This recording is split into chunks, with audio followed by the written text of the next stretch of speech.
มีคณะที่คนลาวบางคนยังบ่มักคนไทยเนาะแต่ว่าคนไทยทั้งเอ็นดูทั้งสงสารและให้โอกาสคนไทยเมื่อล่าสุดหรือเว้าง่ายคือหลายๆคนเนาะที่เขาถามมาบ่ว่าจะมาหาหมออยู่ฝั่งไทยหรือบ่ว่าจะมาขายของอยู่ทางฝั่งไทยเนาะเจ้าหน้าที่ไทยเนาะเพิ่นก็ดูแลอย่างใกล้ชิดและคอยให้ความช่วยเหลืออย่างที่อ่าเหมือนในคลิปนี้เดี๋ยวอ้อนจะให้เบิ่งเนาะกับทักทายสบายดีเด้อจ้ะสวัสดีพี่ๆ FC ทุกท่านที่เข้ามารับชมรับฟังและเป็นกำลังใจให้จ้าทุกคนค่ะมื้อนี้น้องอ้อนก็มีเรื่องราวมานำเสนอคือเก่าคือเดิมเนาะทุกคนเมื่ออ้อนก็ได้เลื่อนคลิปเห็นน้องอ้อนก็เห็นนะแบบคือเจ้าหน้าที่ไทยเนาะเพิ่นบ่ได้ว่าสิห่วงหรือว่าสิอิหยังเนาะคือเว้าง่ายคือเพิ่นก็ให้ความช่วยเหลือให้ความแบบว่าเว้าง่ายคือความสะดวกสบายกับประชาชนลาวที่ข้ามมา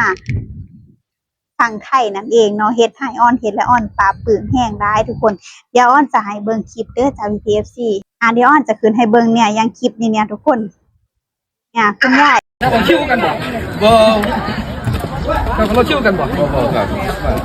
ครับหาหมอบ่ใหญ่เดี๋ยวกูเป็นร้านบ่เนี่ยเอ้าให้เรานั่งซะก่อนน่ารักแล้วโอ้ยจะหอดใหญ่ปะสุดท้ายแล้วอ่ะได้เลยได้ล่ะมีหมองนั่งบ่ล่ะไปเราคิวกันบ่เนาะทุกคนเป็นจังไดกันแน่เนาะยายจากฝั่งลาวเนาะเพิ่นมาหาหมออยู่ทางฝั่งไทยนั่นเองคือเว้าง่ายคือบางคนก็คิดว่าอิหยังเครื่องมือหรืออิหยังอยู่หมอลาวหมอยังบ่มีคือกันจ้าทุกคนแต่ว่าเว้าง่ายคือการบริการและก็เครื่องมือทันสมัยเนาะทันสมัยมากกว่าอยู่ทางนี้เพิ่นก็เลยได้ตัดสินใจมาหาหมออยู่ทางฝั่งไทยดีกว่าเพื่อได้ความสะดวกสบายเลยเว้าง่ายคือหลายๆคนคือหลายคนมากๆเลยนะทุกคนที่มาหาหมออยู่ทางฝั่งนั้นเรื่องในนั้นก็ญาติอ่อนก็มาคือกันเนาะทุกคนแล้วก็พออ่อนก็เว้าง่ายคือก็คือเป็นในนามเป็นป้าเนาะเพราะว่าเป็นพี่สาวของพ่ออ่อนนั่นเองเนาะพี่สาวของพ่อก็จะเรียกป้าเนาะแล้วพอพ่ออ่อนก็เคยมาเหมือนกันเดี๋ยวจะเล่าให้ฟังท้ายคลิปเนาะพี่เวทีคือเพิ่นก็จะมาเนาะเพิ่นจะมาเว้าไงเพิ่นมาหาหมอหรือมาอิหยังคือหลายๆคนที่เขามาเขาขามมาคือเจ้าหน้าที่ไทยเพิ่นให้ความสะดวกสบายและก็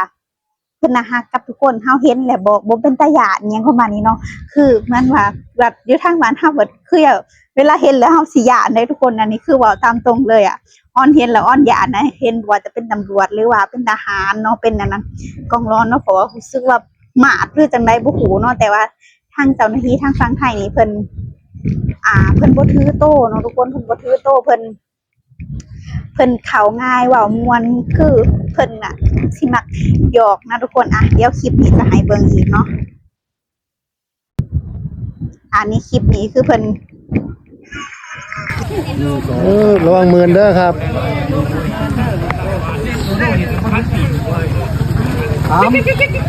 ถามขนมครับนั่ง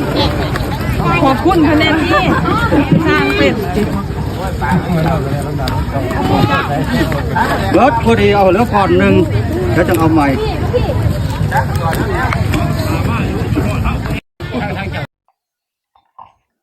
นี่แหละเนาะคนใดที่ขามมาตลาดตะลี่หรือว่าขามมาเที่ยวน้ำพ่อน้ำแม่เด็กน้อยเด็กยังส่วนมากจะบ่ได้เอาง่ายคือจะขามฟรีอยู่แล้วเนาะก็จะขามฟรีอยู่แล้วบ่ได้เสียเงินหั้นนะเพิ่นก็จะอยากมาฟังไทยได้แม่อยากมาเห็นได้แม่ประมาณนี้เพิ่นก็พามาแล้วเนาะพี่ๆทั้งคนไทยเนาะบ่ว่าจะเป็นเจ้าหน้าที่คือเจ้าหน้าที่แบบมีหลายหน่วยงานนะทุกคนอ้อนบ่ฮู้อิหยังเขาเอิ้นเจ้าหน้าที่ทั้งดูแลความปลอดภัยนะแล้วก็เจ้าหน้าที่ทางแบบหลายหน่วยงานน่ะสิซื้อมาก็ย้านซื้อบ่ถูกก็เว้าง่ายคือเจ้าหน้าที่บ่ว่าจะเป็นตำรวจหรือทหารเนาะฮู้แค่นี้นะทุกคนเพราะว่าทางบ้านอ้นจะมีแค่ตำรวจทหารแล้วก็กองร้อนเนาะก็คือมี3หน่วยงานเนาะแต่ว่าทางไทยนี่อาจจะมีหลายหน่วยงานนะคือทางอิหยังอสมบ่หรือว่าแล้วก็ทางอิหยังอีกทั้งตำรวจทหารแล้วก็ที่ว่าใส่ชุดดำบ่ฮู้ว่าคือบ่ฮู้ว่าอิหยัง บัวเขาจะเอิ่นเจ้าเจ้าหน้าที่อีหยังสักอย่างนี่แหละอ้อนกับบ่แน่ใจเนาะที่ว่าใส่ชุดดำเบิดครับเวลาอ้อนเขามาเขาก็จะตรวจกระเป๋าเนาะเพราะว่าความปลอดภัยหั้นนะอย่าเอาสิ่งที่บ่ดีเขามาทางประเทศเพิ่นนั่นนะก็ต้องทุกๆคนบ่ว่าจะเป็นกระเป๋าน้อยกระเป๋าใหญ่เนาะก็ให้เขาตรวจเบิดแล้วคนที่ข้ามมาขายของอยู่ทางฝั่งไทยอีกเนาะเพิ่นก็เว้ามาขามาขายของทางฝั่งไทยอีกบ่ว่าจะขามาขายของทางฝั่งไทยบ่ว่าจะขามาหาหมอเนาะเพิ่นก็ให้ความช่วยเหลือขนาดมีเด็กเล็กเด็กน้อยยังเพิ่นขามาเนาะเพิ่นก็มีการแจกขนมอีกโอ้โหทุกคนเห็นแล้วแบบชื่นใจนะทุกคนเนาะก็ต้องขอบคุณคนไทยหลายๆเด้อจ้ะที่ให้ความเมตตาหมู่เฮาแล้วก็เว้าง่ายคือบ่แบ่งอิหยังหมู่เฮาคือเว้าเป็นกันเองสุดๆเนาะได้เห็นแล้วแบบว่าได้เห็นตำรวจได้เห็นพี่ๆเจ้าหน้าที่ทหารเวลาตรวจอิหยังเพิ่นเว้าม่วนๆเลยทุกคนเนาะเห็นแล้วก็เนาะแบบบ่เป็นตาย้านนั่นนะแต่ทางบ้านอ้อน่ะเป็นตาย้านเด้ทุกคนเนาะคือตอนอันนี้คือตอนยังน้อยเนาะแต่ว่าปัจจุบันนี่ก็บ่ได้ย้านแล้วเพราะว่าฮู้นะเพิ่นก็บ่ได้ว่าสิว่ามีพิษมีภัยเนาะเฮาก็เห็นแล้วก็คือตอนน้อยบอกไว้เลยว่าย้านเห็นตำรวจทหารนี่ย้านสุดๆได้ทุกคนเอ้ยคือคุมื้อนี้บ่จะเป็นทางตำรวจไทยหรืออิหยังเฮาก็บ่ได้ย้านเพราะว่าเฮาฮู้นะกฎหมายว่าเพิ่นก็ให้ความทางฝั่งไทยมันก็ให้เจ้าหน้าที่ไทยเนาะทางฝั่งเจ้า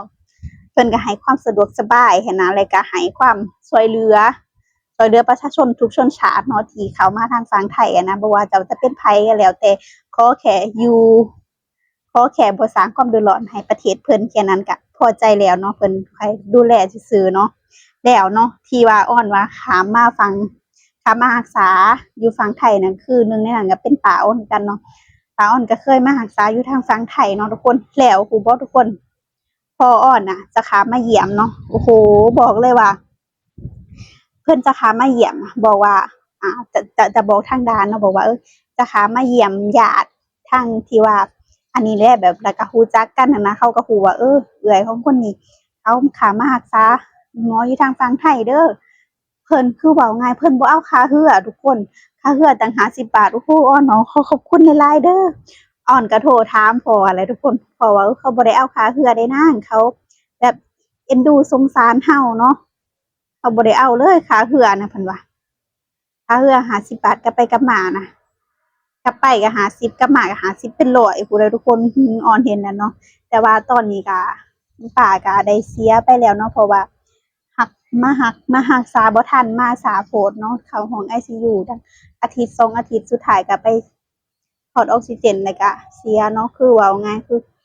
มาช้าโพดหั้นนะคันฮู้ก่อนหน้านี้ก็คือสิดีสิได้มารักษาอยู่พี่เลยหั้นนะเพราะว่าลูกเต้าอิหยังเพิ่นก็อยู่ทางฝั่งไทยอยู่แล้วเพิ่นสู้อยู่แล้วกับราคาเนาะแต่ว่ามันเกินเยียวยาหั้นนะมันเว้าแล้วก็บ่อยากเว้าทุกคนเด้อเรื่องในครอบครัวเขาเนาะแต่ว่าอ้อนเห็นแล้วก็อ้อนก็ยังดีใจประทับใจได้แทนเพิ่นเนาะที่ว่าถึงมารักษาหรืออิหยังเพิ่นก็ให้ความร่วมมือให้ความช่วยเหลืออย่างเต็มที่เนาะแล้วก็ประชาชนลาวที่ข้ามมาขายของทางฝั่งไทยคือกันเนาะถ้าข้ามมาขายบ่พออย่างเดียวเด้อทุกคนซื้อของกลับเมื่อพร้อมเด้อทุกคนหนึ่งในนั้นแม่อ้อนก็เคยข้ามมาขายคือกันเนาะเพิ่นข้ามมาขายอิหยังนี่แหละเพิ่นเว้าโอ้ยได้เงินหลายได้นางเพิ่นว่าจักเพิ่นข้ามมาขายอิหยังเป็นส่วนมากจะเป็นของป่าพวกเฮ็ดพวกอิหยังนี่แหละทุกคนค่ะเนาะพวกเฮ็ดหันเฮ็ดนี่อันนั้นถุงละ50 บาทโอ้ยม่วนคือหยังเพิ่นว่าเพิ่นมาขายเพิ่นนะเพิ่นเคยมาขายหั่นน่ะม่วนว่าคันใดหลายก็ลองมาขายอีกอยากไปอยู่แต่บ่มีเวลาแล้วบ่ได้หาเพิ่นว่าม่วนเพิ่นน่ะนี่แหละทุกคนเนาะเฮ็ดแบบเว้าง่ายคือเพิ่นเปิดโอกาสให้ประชาชนลาวเฮาอ่าข้ามมาขายของเว้าง่ายคือข้ามมาหาเงินอยู่ทางฝั่งไทยได้สะดวกสบายข้ามมาขายของบ่พอเนาะแล้วก็ซื้อของเมื่อบ้านพร้อมของใช้ของซอยของกินของหยังนะทุกคนคือเขานิยมกันเนาะทางบ้านอ้อนน่ะว่าทางบ้านอ้อนและทางบ้านใดก็แล้วแต่เนาะนิยมของไทยสินค้าของไทยขนมข้าวต้มเนาะของแบบมักพริกผักผายหรืออิหยังสิ่งในครัวเรือนน่ะนะที่อันนั้นบ้านเฮามักเนาะเพิ่นมักซื้อเมื่อแบบมันได้หลายเพิ่นว่าว่าเป็นกระเทียมอย่างเช่นกระเทียมคือกันหอมอิหยังคือกันมาหางบ่ได้ปลูกโอ้ยเพิ่นซื้อเมื่อเพิ่นว่าอยู่ได้เฮิงคือหยังนี่เพิ่นว่านี่แหละทุกคนค่ะเนาะทางประเทศไทยเปิดโอกาสให้ ทางคนลาวเฮาเนาะได้ข้ามมาขายของแล้วก็ให้ความช่วยเหลือพี่ๆเจ้าหน้าที่ก็เป็นกันเองให้ความช่วยเหลือแล้วก็เว้าจ้าม่วนโหเห็นแล้วบ่ต้องแล่นแล้วนะแต่ว่าถ้าอ้อนเห็นตอนยังน้อยอ้อนยังบ่ฮู้หยังอ้อนเห็นแค่เห็นชุดน่ะอ้อนก็แล่นเลยนะทุกคน อันนี้คือเพิ่นมักหยอกเพิ่นมักอิหยังอ้อนเห็นแม่อ้อนก็ดีใจเนาะดีใจแทนเพิ่นเนาะทุกคนค่ะโอเคเนาะจากคลิปนี้เนาะอ้อนก็ต้องขอตัวลาไปเพียงเท่านี้เด้อจาก VPFC มีความคิดเห็นกันได้กันแน่ก็อย่าลืมคอมเมนต์มาพูดคุยกันเด้อสำหรับคลิปนี้เนาะ VPFC มีความว่าง่ายคืออยู่ในด่านน่ะจะมีหลายๆเจ้าหน้าที่อ้อนบอกบ่เบิดเนาะถ้า VPFC มีหูก็อย่าลืมคอมเมนต์บอกอ้อนแน่เด้อจ้ะสำหรับคลิปนี้ไปแล้วค่ะสวัสดีค่ะบ๊ายบาย